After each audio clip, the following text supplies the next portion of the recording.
We set off from Lakeland and hit our first corrugations just north of Laura. We started to second guess ourselves and thought, have we made the right decision bringing our van up here?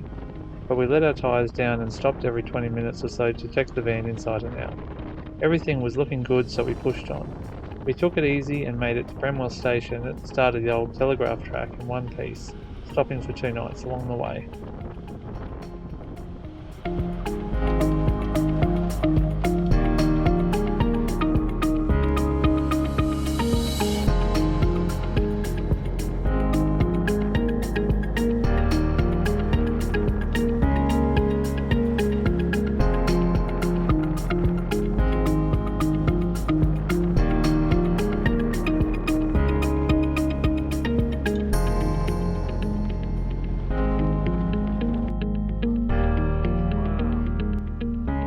The landscape up here is littered with massive termite mounds, and they got bigger the further north we were. We came across this one and just had to stop to check it out.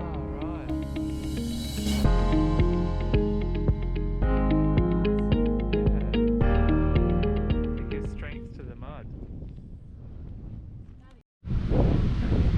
Well, here we are at the start of the telegraph track. We don't know how far we're going to go. We'll just wait and see how it goes. We're not into wrecking the gears, so we'll turn around if we need to, but wish us luck. Woohoo! You excited to go, guys? Yeah! Let's go! The first obstacle on the track is just a few hundred metres in at Palm Creek. There are various entries into the creek. The main entry is very steep and narrow, similar to Gunshot. We found an easier option up the creek a bit.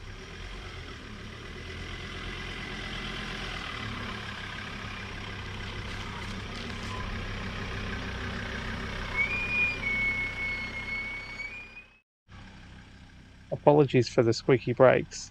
By this stage we'd clocked up over 500 kilometres on dirt roads, and that dust just gets into everything, including the brakes.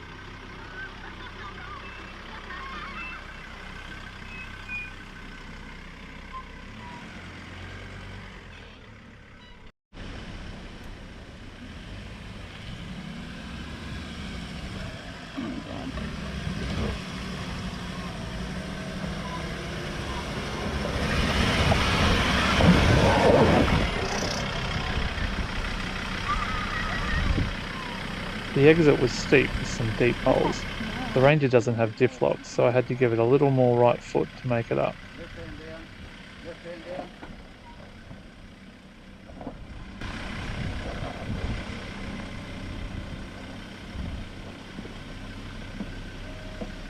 Right, first low, eh? Yep. Keep punching it through. That'll do, yeah? Alright. Hold it on.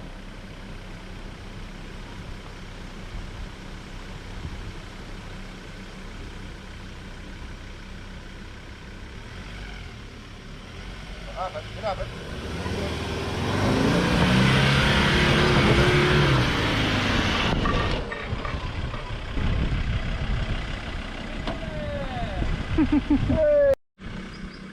So we're about a third of the way through the southern section. It's all been pretty easy except for Palm Creek, which got a little bit hairy, but all doable.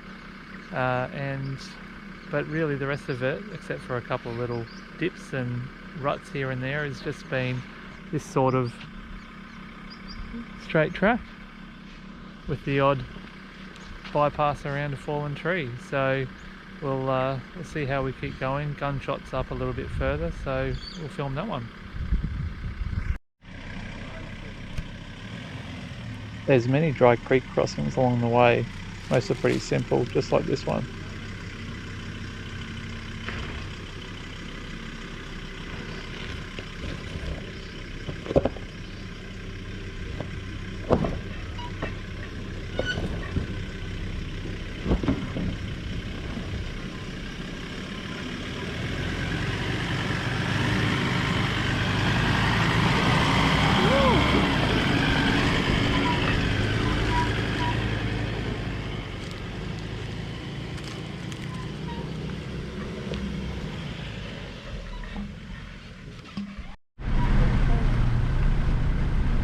Finally some water in the crossings. This one is the Dulhunty River.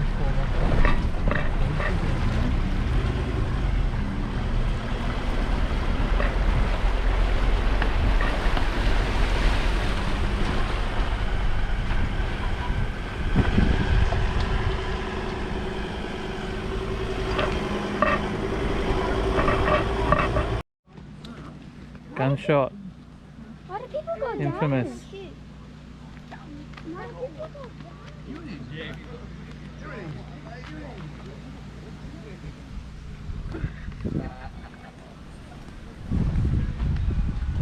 Or we could go down this one.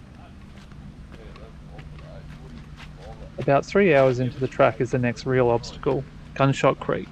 There are many different entries and exits which change season to season. The main entry at Gunshot is just wild and only suited to those people who don't mind a little panel damage. We didn't see anyone attempt it when we were there, but many do every season. We found another way down around the corner that looked a lot more achievable.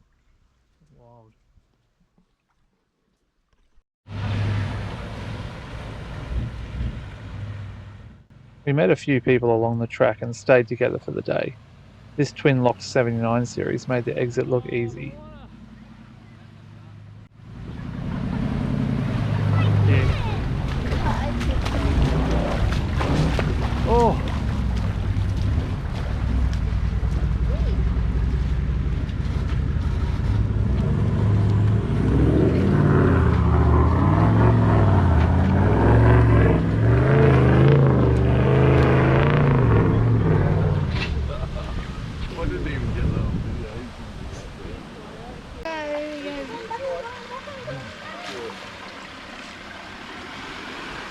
Puppy's still in the car. I don't want Puppy to get wet.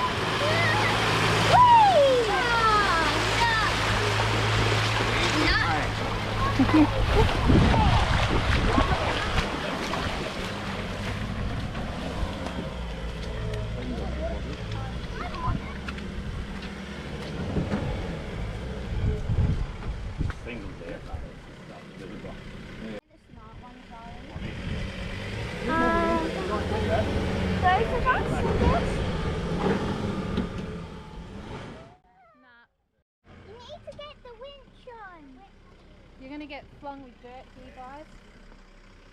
As you can see here, without diff locks, as soon as my tyre falls in a hole it spins and we lose all traction.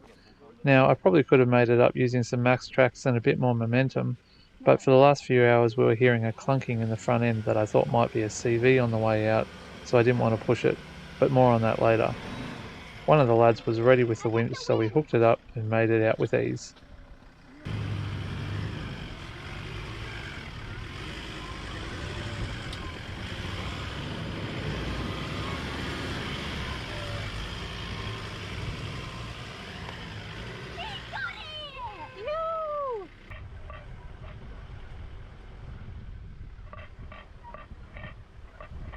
Back on the road and into more tight winding tracks with the odd rut or washout. By this stage we were about 5 hours in and getting a little weary. Time to look for camp for the night.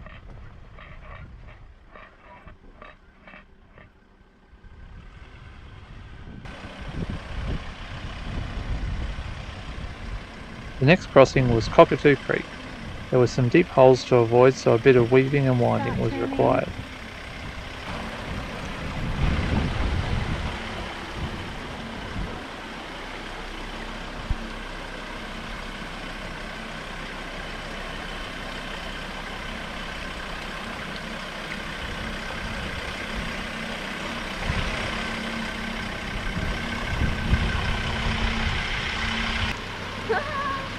Keep going.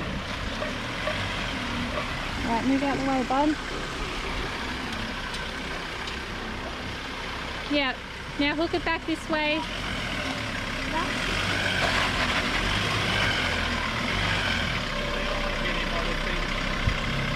Yeah. What are we doing, guys? Setting the pencil. Camping it rough tonight, aren't we? Okay, and each one grab a side so we can rotate it. Good teamwork? Yep. Okay, but you'll go on the other side. Okay. Just washing off the day's dirt in this little creek here. Hoping no little crocodilians come get their tootsies. I'm gonna go on my Is it cold? Yeah. It's actually a bit better if you get used to it. Okay. I'm going to go and sit down on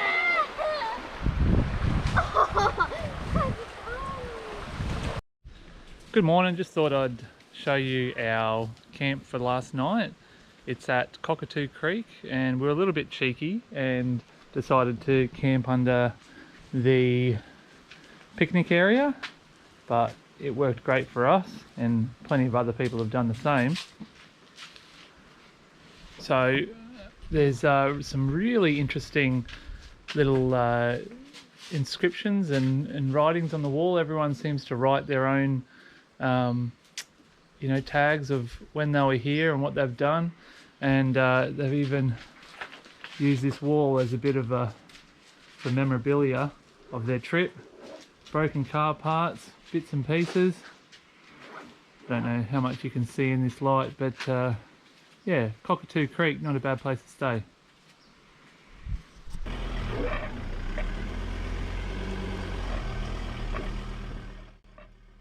We set off the next morning for the last leg of the southern section of the telly track. No big obstacles today, but the track did get more hilly and rutted.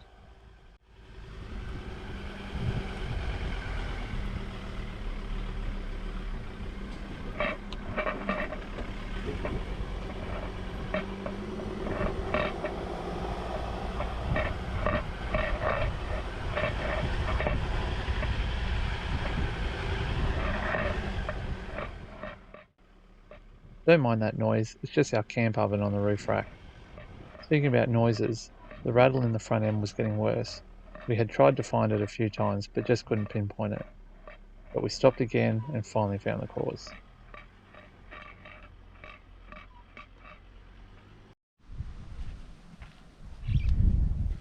What's happened? The upper control arm bolt came loose.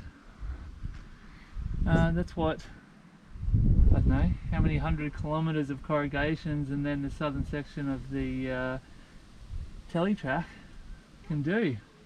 And it might have something to do with I fit the suspension myself, but that was 20,000 kilometres ago,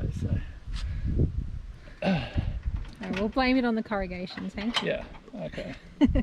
But all good now, hopefully. Let's see if that stopped that rattle. Well, we found the problem early, hopefully, so. But that that nut on the upper control arm was nearly took itself all the way off the bolt. So if that had come out, it would be a different story. We'd have no front suspension at all. Yeah, we wouldn't want that to happen on the telly track, that's for sure.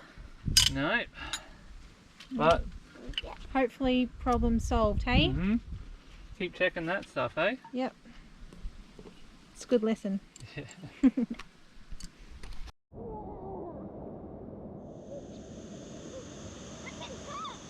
Next stop is Fruitbat Falls. What an awesome place to wash off that red dust.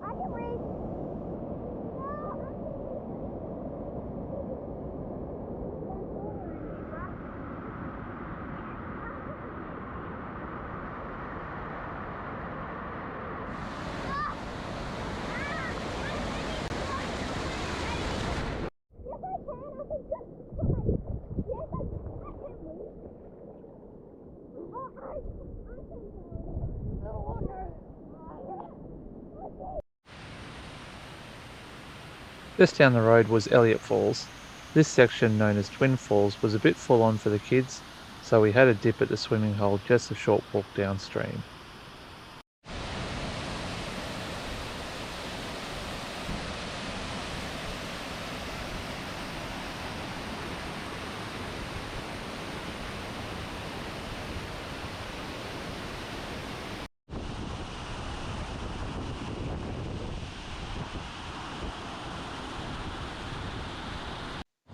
At this point we decided that we were happy with what we had achieved and would head back to Bramwell Station via the bypass to pick up the van.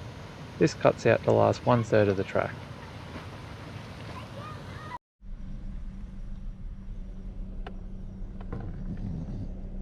We stayed the night at Bramwell and hit the road the next morning.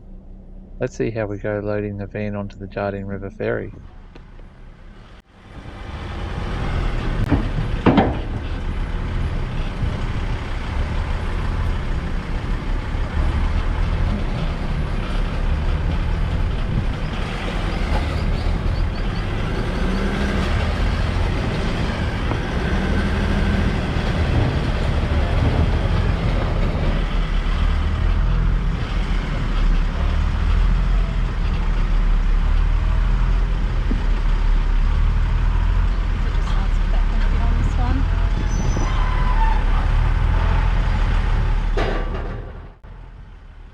The entry and exit to the ferry are very steep. We scraped hard front and back but made it on in one piece. What I'm worried about now is making it off. Hey guys, we made it to the Jardine River. Woohoo! Woohoo! Yeah.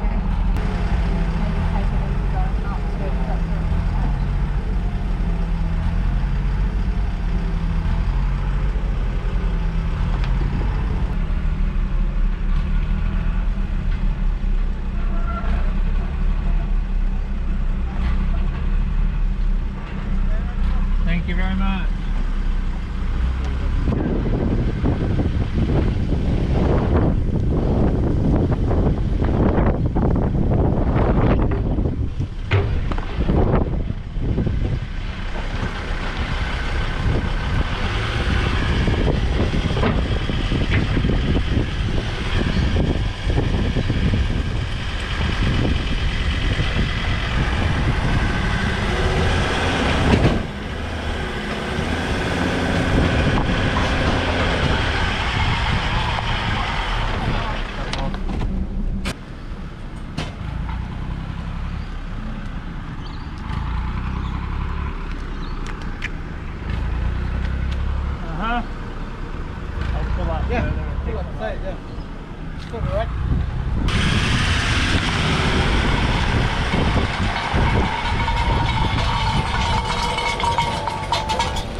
That wasn't good. We made it all the way up to the Jardine River with no damage, and then just went on to the barge, and unfortunately our van being quite low, it broke our stabilizer legs off, but hopefully it's an easy fix or we can replace them quite easily and no other damage was done. Let's see, hey?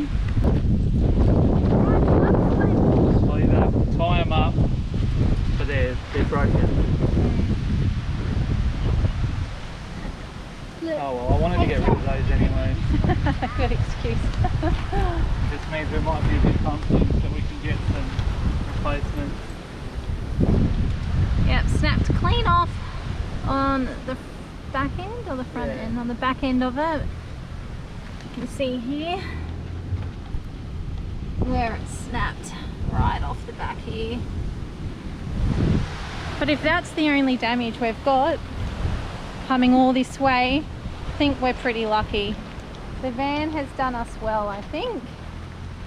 On-road van, made it all the way to the Jardine River, hopefully to get us to the tip.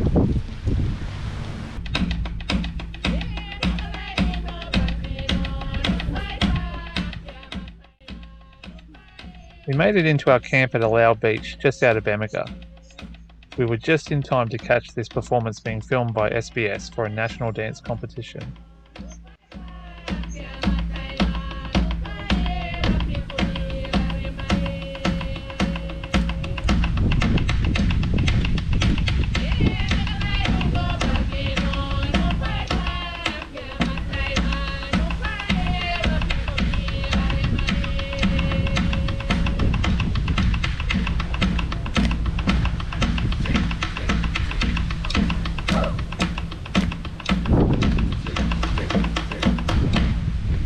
Alright guys, are you ready? Yeah. We're going to the tip today. Woo! Let's do it. Can't wait. We make the final 50-minute drive from our campsite to the top of Australia. Much of the drive is through dense rainforest. A pleasant change from the dry scrub we have been in for the last week. From the car park, there is a 10-minute walk over the headland to get to the sign.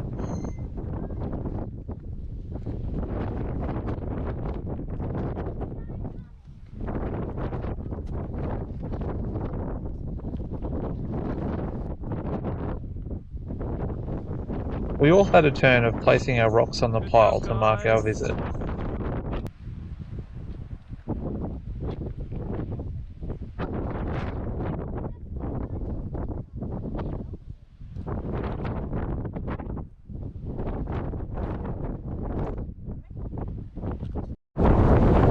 We made it, guys! We made it!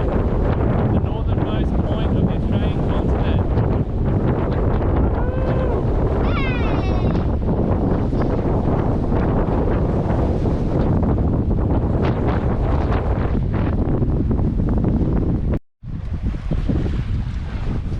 The beautiful Allow Beach.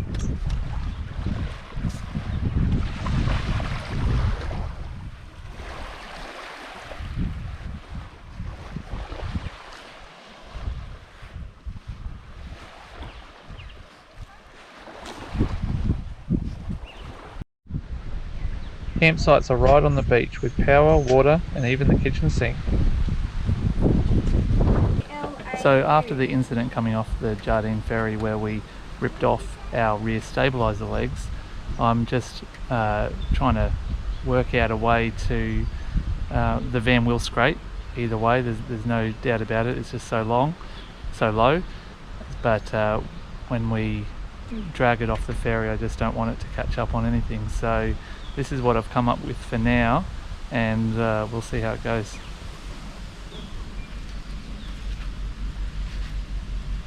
Just got some logs, or small logs, cable tied in there, and hopefully this will just provide a bit of a surface for it to skid across rather than grabbing on the rear end of the what's left of the stabiliser leg mount. Just need to do it to the other side and we'll be all good. We often saw mobs of horses wandering around Bamaga and the surrounding bushland. We originally thought these were wild horses, but then we noticed some had brandings. The locals explained that most have owners, but they are just allowed to roam free. Some owners ride them regularly, but most have to be rebroken each year ready for the big horse race at the Bamaga show. Let's come over to say hello. Hi, horsey. Hey! It's coming. Hello. We're gonna feed you a carrot. Okay.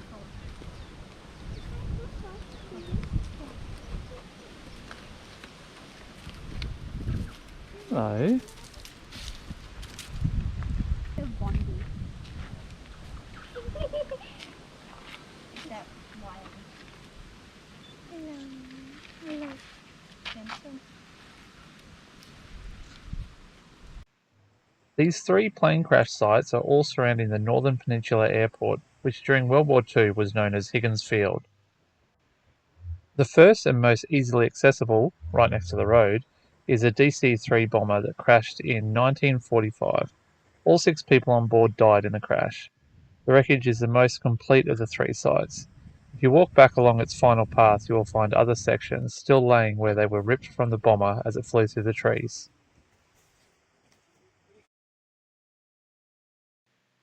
The second crash site is a Bristol Beaufort bomber, an Australian-built torpedo bomber that overshot the runway and crashed in 1945. All crew and passengers survived this one, a very unique looking plane.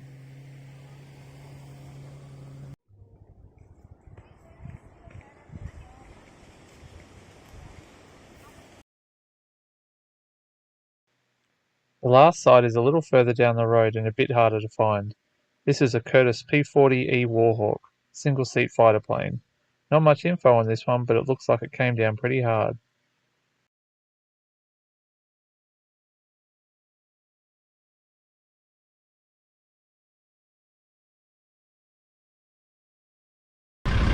So here we are heading south. We've come back across the Jardine.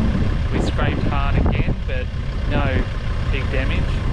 And we're at Bramwell Roadhouse at the moment. The roads have been pretty good coming back down, except for one large section in between Bramwell and Jardine. Alright, let's go. So last night we stayed at the Moreton Telegraph Station, and I tell you what, it was a luxury to have green grass underfoot. They're right on the Wentlock River here, and they water the lawn, so it's really nice. This is Moreton Telegraph Station, is one of the original telegraph stations on the Overland Telegraph line, and they have a little bit of history here and a little bit of a museum. You can walk down to the Wentlock River. It's beautiful down there. People even catch fish down there, so that's really nice. And it was $35 a night, which is a bit more than we'd normally pay, just because they charged $5 per night per child. But they do have all the amenities, and you can fill up your tanks with fresh filtered creek water. The van made it to here all right. We're getting a little bit more dust inside on the way back down, just because it's a bit drier. On the way up we had a little bit of rain, on the way south it's been dry, so just getting a little bit of dust inside, but what can you do? Alright, we're going to try and push through to Coatu today. There's a nice creekside camp there, and hopefully all goes well. So we made it a little bit further than Coatu last night. The place the free camp we wanted to stay in Coatu, we just couldn't get in there with the van on. So we pushed on, and we're actually going a different way home as well. We're not going along the PDR just because the corrugations were just shocking and the roadworks. So with a bit of a local tip, we've come a different way, the coastal road, and this will link us up with Lakefield National Park, and that'll then bring us back through to Laura. So we're going to try it. So far so good. The roads are great so far, and we've just pulled in just off the road. No one's gone past really since we've been here, so it's a pretty quiet road. We're right next to the Stuart River, and we're going to try and push all the way through to Lakeland today, but we will just have to see how many times we stop, because Lakefield National Park is a pretty nice place, so we might be stopping, crocodile spotting, looking at lakes and so on. So we might have to stay there tonight, or we might make it through. Let's see. The back road between Port Stewart and Lakefield National Park was in much better condition than the PDR. At this point we had been on the road for 1.5 hours and had only passed one other car. As you pass through Lilybell Station, there are about 5 gates to get through. Good chance for Tara to stretch her legs, I reckon.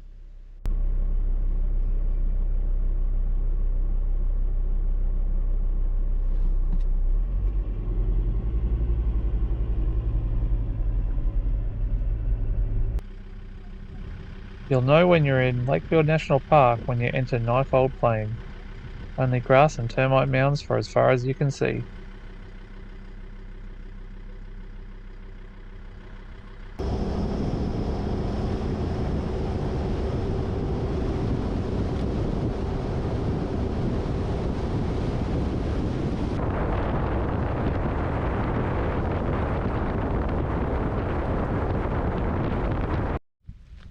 A must-see in Lakefield National Park is the old Laura homestead.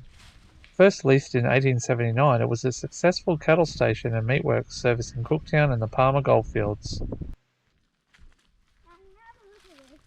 Abandoned in 1966, Old Laura fell into disrepair, but in 1978 the Queensland government purchased the property and volunteers restored the homestead and its outbuildings.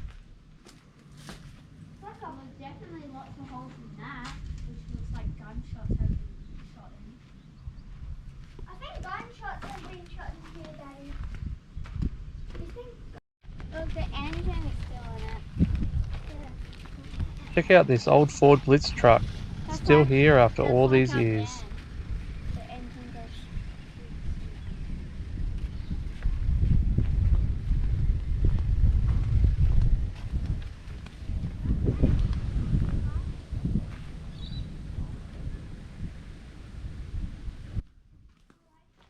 We could have easily spent a few days exploring Lakefield, but most of the campsites are better suited to tents or camper trailers, so we'll definitely be back next time without the van and stay a bit longer.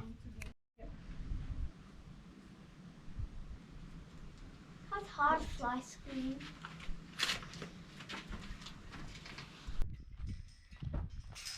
By the end of the day, we were back with our mates on a station in Lakeland.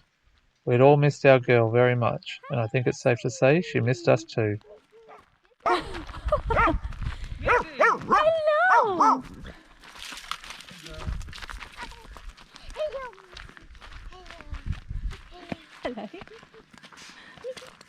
Hello.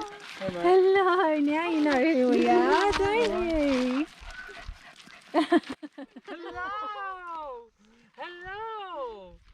What are you doing?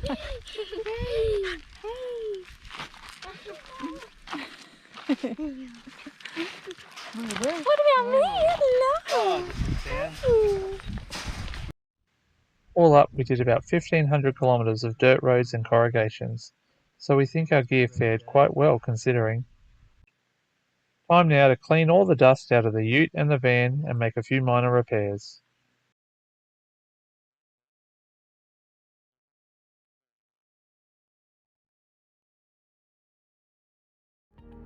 And that's it for our Cape York adventure. Thanks for coming along for the ride and stay tuned for more exciting adventures.